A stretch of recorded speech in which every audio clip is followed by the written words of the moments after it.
is that the Munyi-led team has done a substantial amount of work in terms of reducing the quantity that was there lying at the port.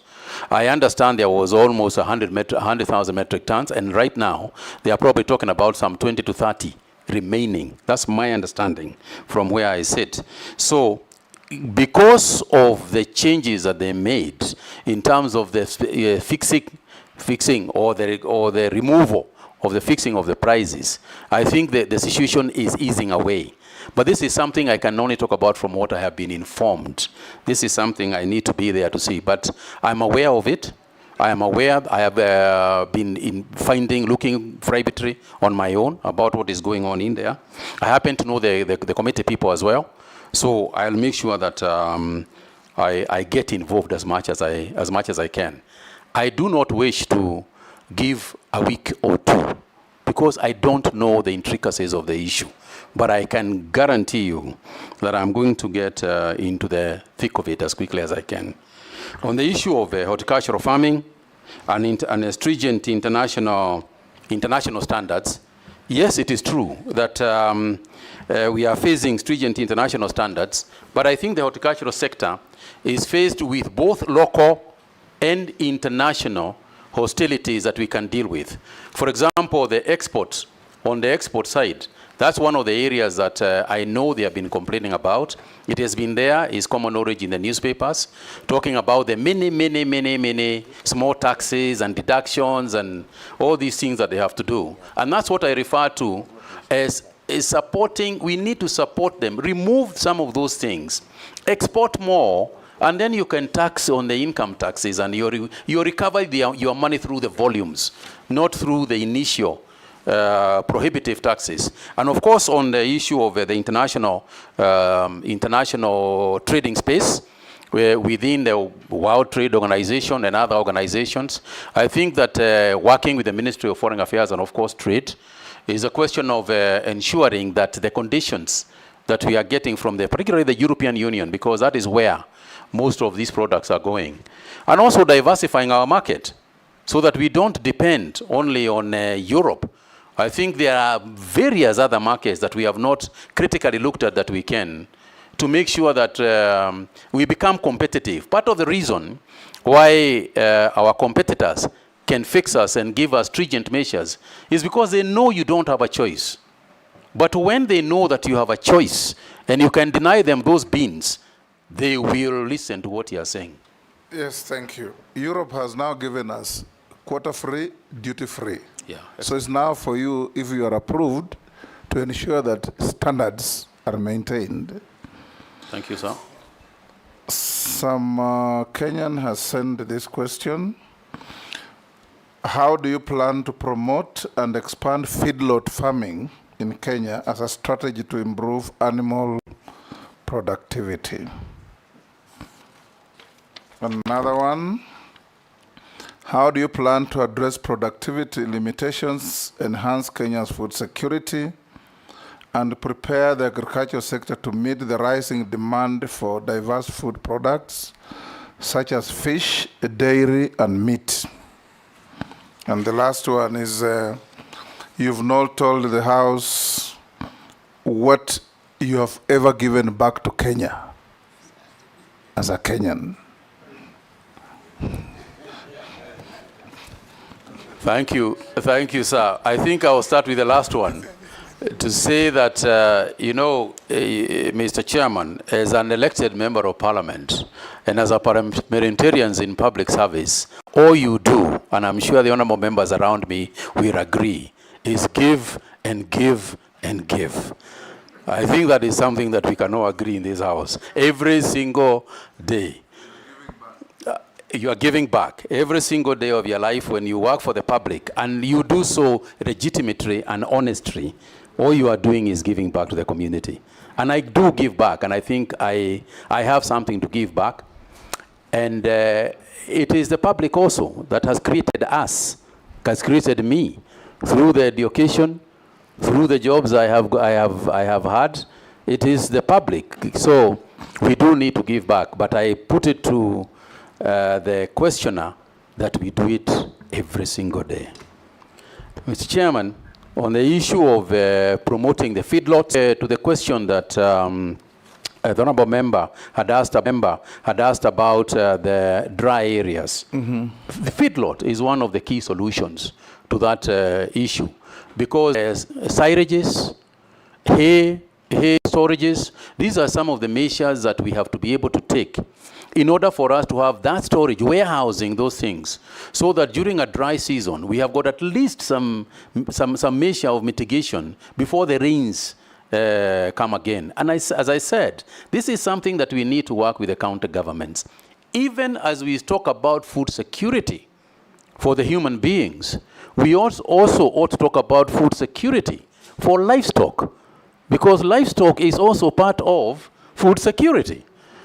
So if we had that issue of feedlot, and we say to ourselves as county governments, backed by the national government, that anytime there is, like now, when the hay is available all over the country, let's make sure that we stock up enough for a rainy day, even as we stock up, for the people who own the livestock, because sometimes their livelihoods depend are the same.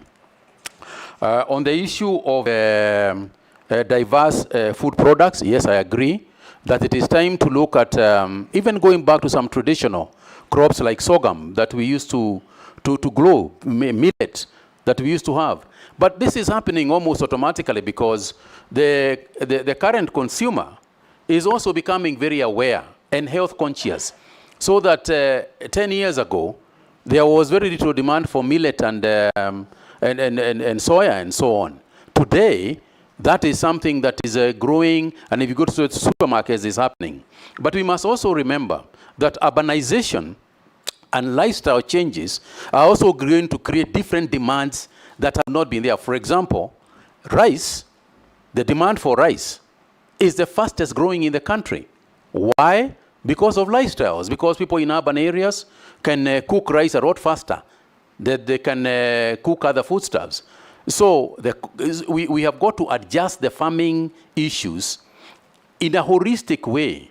We have got to look at farming holistically, relating it to changing lifestyles and changing needs and consumer behavior in the country. Thank you. We're coming to an end of your engagement with you. There is a long affidavit sent by Mr. Aura. Members have had the opportunity to look, because we shared that with the nominee.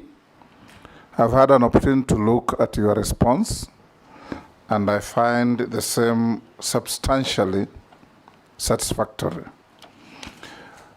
I'll now ask you a few mundane questions. What is your net worth in terms of wealth?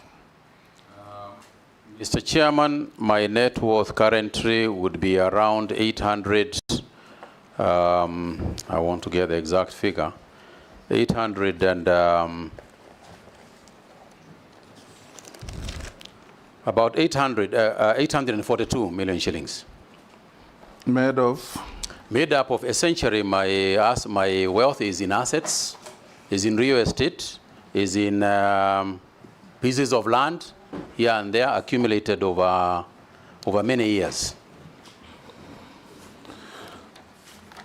Have you ever been convicted?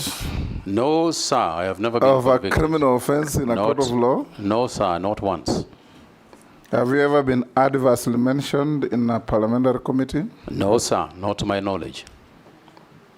Do you hold an office in a political party? No, I do not. Have you ever been dismissed from office or removed from office on account of contravention of Article 75 of the Constitution? No, sir. Have you ever been associated with practices that depict bias, favoritism, tribalism, nepotism in the discharge of public duty? No, sir.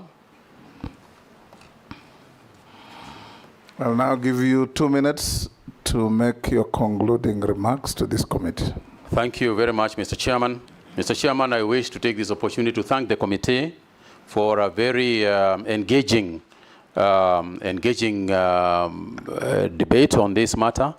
And I want to assure the committee that going forward, I look forward to working with you, collaborating with you in this House, because half of the work that we are going to do, or a fair percentage of the work that we do, is collaborating with the members of the National Assembly and members of the Senate. I want to assure you that some of the issues that we have raised are issues that we are going to look at, we are going to study, we are going to execute. I have no intentions of wasting 2 years. That is a period that I have, and I will do my utmost not only to set the ministry on the right path, but also to address some of the challenges that have been bedeviling the ministry over a long period of time. I thank you, Mr. Chairman, for your indulgence. Thank you very much. Unless you are lawfully held, you are now released to go to your other duties. Thank you, sir. Thank you. The originals of your documents, make sure you go back with them.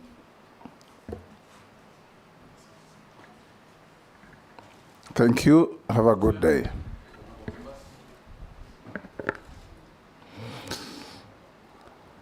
Members, it's now 2:35. I'll give you a lunch break of 30 minutes.